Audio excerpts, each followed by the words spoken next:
دوستان عزیزم، درود و مهر. امیدوارم هر کجا این دنیا هستین حال دلتون عالی باشه. این غذایی که میبینی با یه روش پخت کاملا متفاوت درست شده، اما نتیجه فوق العاده خوشمزه است. اگه دنبال یه دستور سریع و متفاوت هستین، این آموزش رو از دست ندید.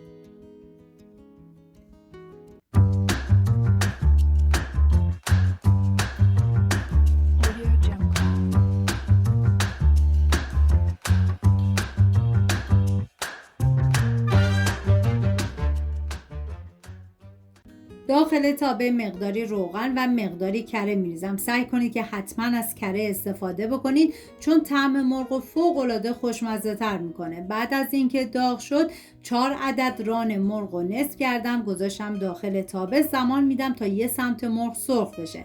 این غذا برای 5 نفر در نظر گرفته شده. شما بر اساس تعداد نفرات مواد رو کم یا زیاد کنید. بعد از اینکه یه سمت مرغ سرخ شد برمیگردونم، زمان میدم تا سمت دیگه هم سرخ بشه و بعد از روغن خارج میکنم. اگر از روش‌های تکراری پخت مرغ خسته شدین، بهتون پیشنهاد میکنم که این مرغ دوغی رو حتما امتحان کنید. مطمئنم هر کی بخوره عاشقش میشه.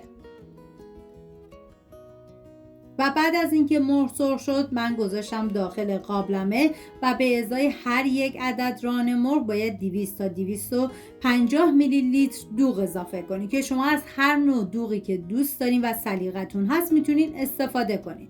من از 4 عدد دوغ گازدار استفاده کردم. بعد از اینکه دوغ ریختم زمان میدم تا به جوش بیاد و بعد از به جوش اومدن باید حتما کف روش رو بگیرید و بذارید به مدت 35 دقیقه بپزه. من غذاهای زیادی با مرغ درست کردم. لینکش رو داخل دیسکریپشن گذاشتم. دوست داشتید ببینید، درست کنید و از خوردنش لذت ببرید. بعد از 35 دقیقه که مرغ پخت، حالا نوبت اضافه کردن فلفل سیاه و زعفران هستش که 1 قاشق چایخوری فلفل سیاه و 6 قاشق غذاخوری زعفران و زمان میدیم تا به غلظت برسه.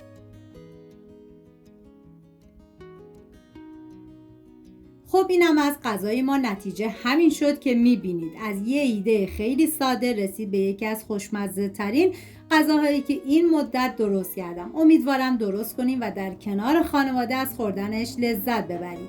این مرغ دوغی در کنار یه برنج زعفرونی زرش بالا حسابی میچسبه.